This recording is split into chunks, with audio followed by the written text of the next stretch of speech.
All right, we're going to go ahead and get started here. We are now joined by our Daytona 500 champion, Ricky Stenhouse Jr. Ricky, you have a win here at Talladega. Why don't you talk about what it's like to be racing here again this weekend? Yeah, our first win. Hello.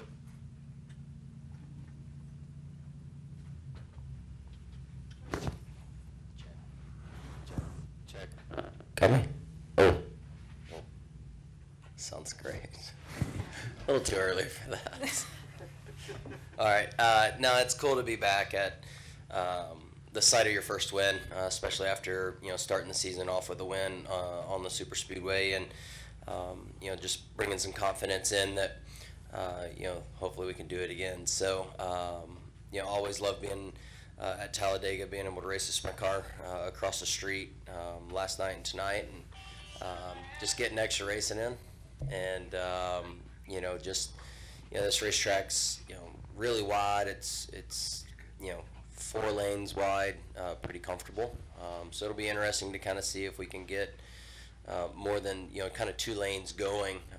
Daytona, Atlanta, it seems like those 2 lanes were about all we could get going. Hopefully we can get at least 3, so we can start making moves and get up through the field when we need to. But feeling really confident coming in. Great, thanks. We'll go ahead and open up to questions. We'll go to Bob, then Jeff.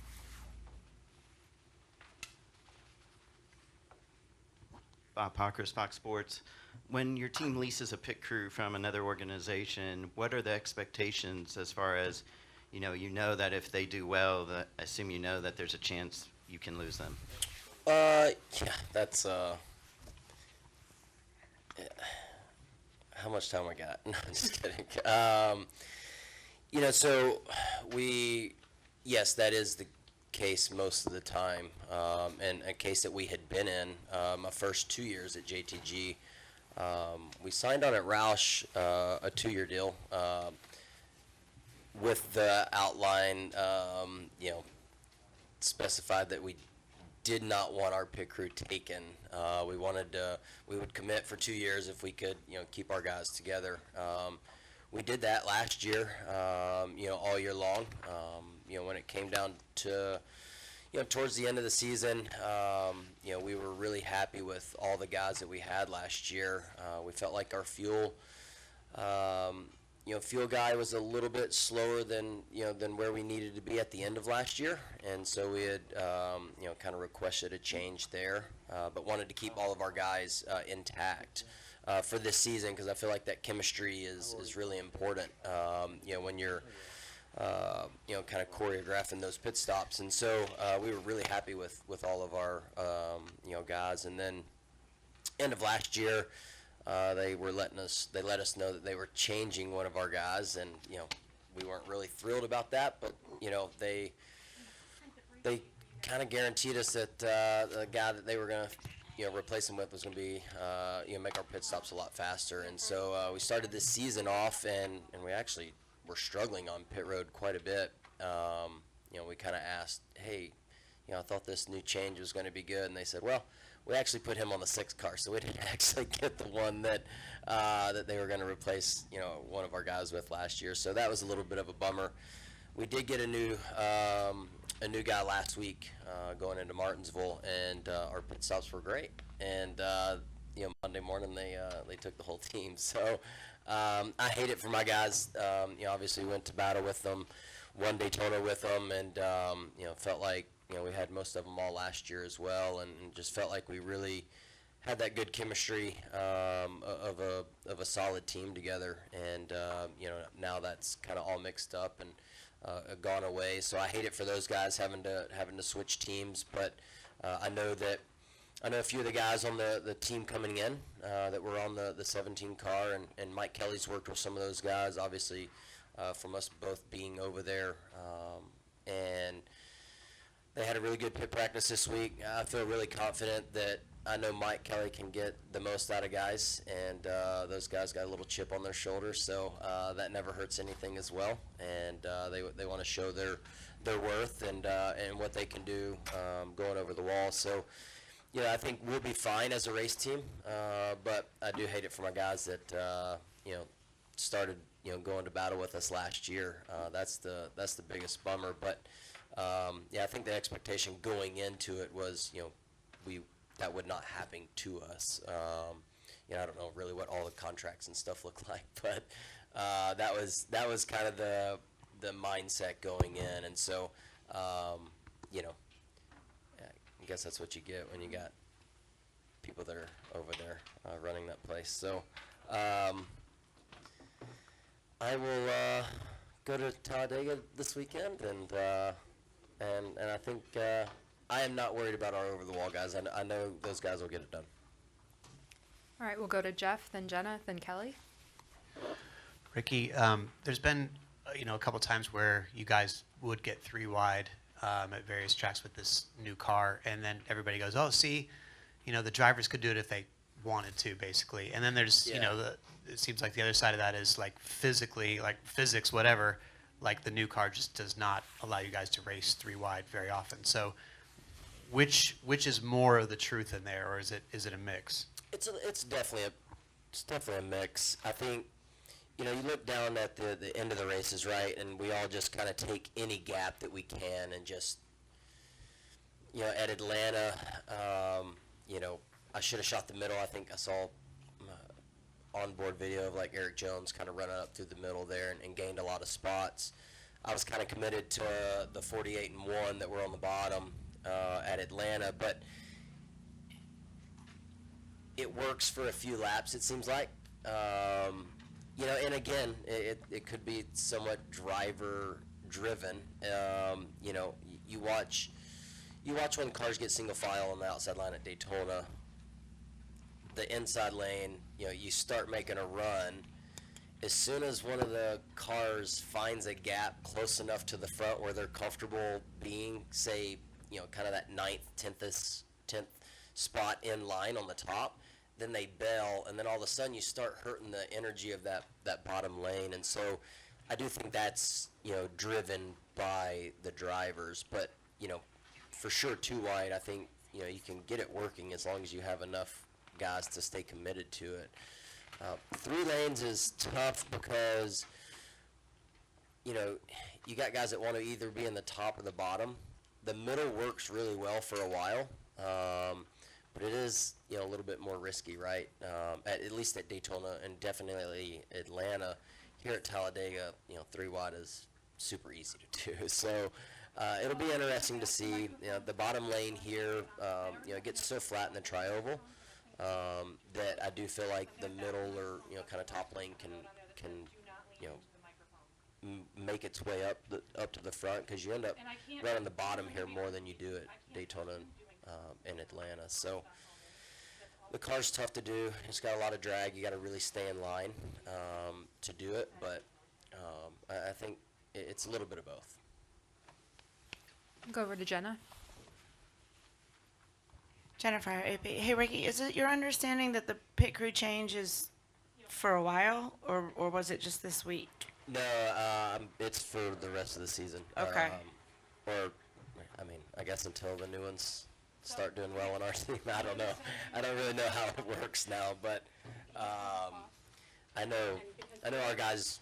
Everybody wasn't real thrilled about it. But like I said, I do know that Mike's talked to the new guys coming in, and man, they're super committed to showing what they got. So I'm excited about that.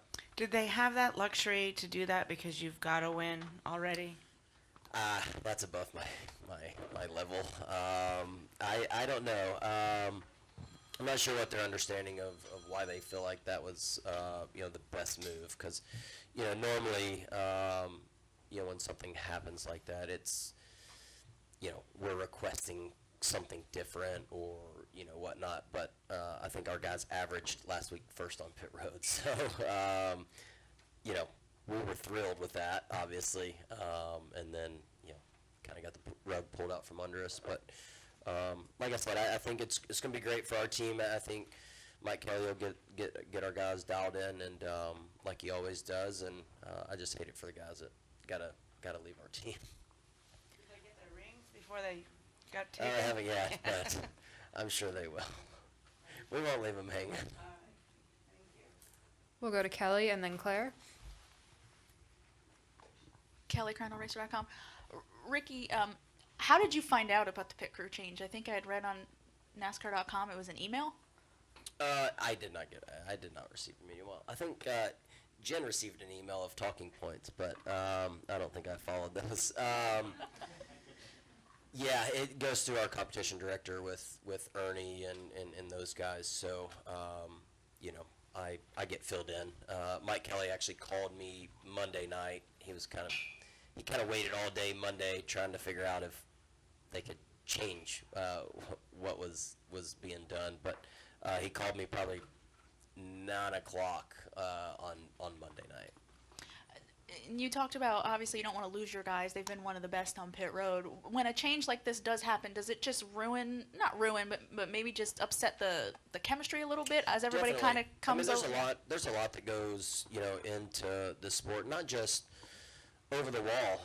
You know, we got a brand new pit box this year that, you know, the guys have been over in the off season and, you know, worked on, you know, getting it set up, getting it put down, getting it, you know, put back together, and you know, getting it ready to go. And there's just a lot of, you know, different little things that the pit crew guys have to, you know, kind of manage. And I know our pit boxes are totally different than the pit boxes that they're used to. So, you know, just little things like that. You know, now I'm sure, you know, this weekend our road crew guys are going to have to go out there on pit road and kind of walk through the whole scenario of our pit box with them. So it's just a lot more work for some of our road crew guys, and then obviously the pit crew guys got to kind of figure that out as well. But you know, the actual, I'd say, choreography going over the wall and stuff is the same. Obviously, they practice at the same place. So, you know, they'll have to get used to me coming in and out of the pit box, you know, which is obviously a little bit different. Our guys have been with me for over a year now, and you can go to pit practice and kind of practice that, but it's nothing like, you know, when you're actually on pit road, like in your race car. It's really easy to pull in the pit box at pit practice. So a little more chaotic, you know, lifetime. So things like that are definitely going to be different for them. We'll go to Claire and then over in the back. Claire B. Lang, Sirius XM NASCAR Radio. You're a really good driver at super speedways, but there was a study done by Dr. DeAndre. The second highest score of crashing at Talladega comes from you, who have 16 accidents in 19 races. But it's paid off. The aggression has paid off. You won in the Spring Talladega 2017 and the Daytona 500. But in 6 Talladega races, average finish, I think, 21.8. Can you talk to us about how willing you have to be if you want to be a great super speedway racer, willing to crash, willing to take that chance, take those, you know, lumps along with winning, and how you have to balance that out if you want to win? Yeah, I think really we all strap in willing to crash going out there. We all know that that's a major, you know, high probability is we're going to crash. So it's about, you know, for me, I feel like most of the time, you know, the wrecks that I've, you know, gotten in, or when you lose track position, you're trying to come up through the field, and something generally happens. You know, back when I first started, it seemed like everything kind of happened in the center of the field, and now everything happens at the front of the field. You know, you want to be leading, you want to be at the front of the field, but, you know, when we're throwing blocks on each other like we do now, you know, those crashes happen a lot further forward in the field and collect way more cars. So, you know, I think I know there's a lot of drivers that, you know, come in here and don't really care about any of the stats and just see how it works out. So, you know, having wins, I wouldn't say that I don't have a style here that is different than anybody else's. You know, I think, you know, when you have you know, things like that, then you have a better shot at winning. And so, you know, for me, that's really all we focus on. Come over here in the back. Hey, Ricky, Marshall Smith with Samford University Center for Sports Analytics. Can you talk a little bit about how your qualifying position changes how you think about your race on Sundays? Do you drive more aggressively, defensively, looking for dancing partners, et cetera? Yeah, so qualifying I feel like is, it's important, obviously. A lot of people write it off at super speedways, but, I think for me, it kind of dictates that first stage of the race. So Daytona, we didn't qualify well. Or Atlanta, you don't push to get stage points in that first stage unless things just work out.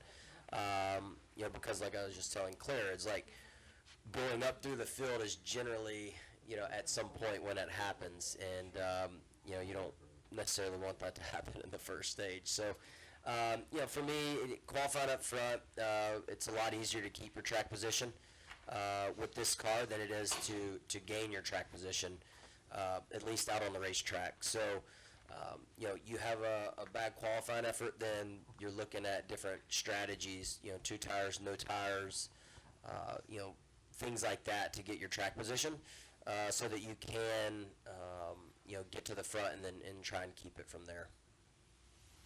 And we'll come right up front here.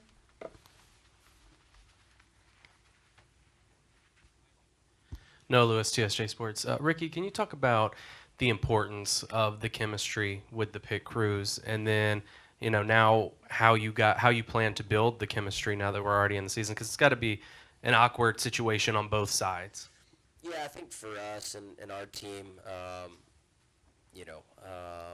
might be a little awkward for our guys that left because I don't think they wanted to leave. So it might be a little worse for them. But I think for our team, like I said, Mike Kelly is one of those guys that can really bring the team together and make sure he gets the most out of everybody in our team and in every position. So the chemistry, luckily those guys, at least we didn't, I guess, insert one guy and take one out or whatnot. We took the whole team's basically swapped, and so I'm confident that when I come in the pit box and I get stopped, those guys are going to be able to get the job done. They're not learning each other, which is a good thing. They're going to have to learn Mike Kelly talking on the radio of what adjustments to do and kind of how we go about our business on race day. But, like I said, Mike Kelly's worked a few of those guys. A few of those guys have been on some of Mike Kelly's pit crews for a long time. The team captain over there, long-time Roush guy, and known him for a long time. And I feel really confident. He guaranteed Mike that they would be, up to par. So we're ready to rip with them. And then we'll come over here in the middle.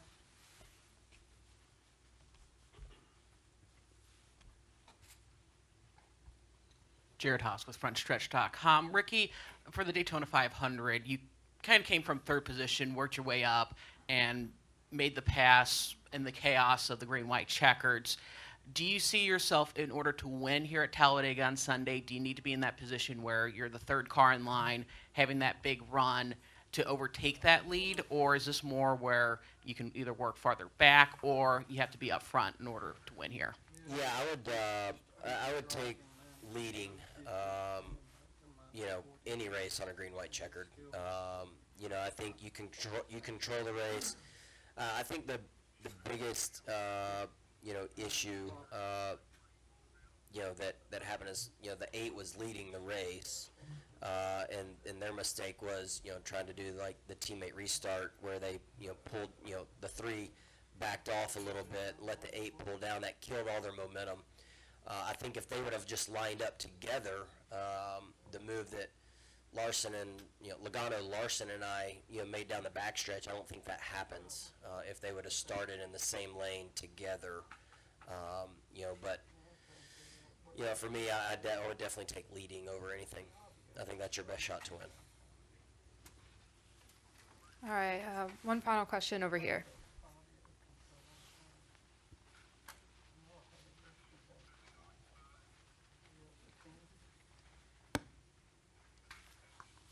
I'm Tracy Riggs with Tab Media. I was wondering how your faith affects the ups and downs of racing. Just you've had a lot of ups and downs. Yeah, ups and downs are tough. That's part of the sport. I know that our purpose isn't always for what we do every weekend. It's more for what we do before the race in chapel, and I think I grew up going to church, at an early age with my family, and and if I wanted to race on Saturday nights, Mom made sure that we needed to be at church on Sunday morning, and so that was always a big thing throughout my life, and and I still do that today. I know we race on Sundays, but go to chapel on Sunday mornings, and I think it just really kind of puts into perspective how important your priorities are in your life, and so racing's important, but it's not the top priority, and so it's been a journey. My career's been up and down, and I think you could probably talk to a lot of people in the garage that they've had ups and downs in racing. So you just got to keep pushing through and have the faith that you can get it done. And I feel really confident about where I am right now. All right, thanks so much, Ricky, and good luck this weekend. Thank you.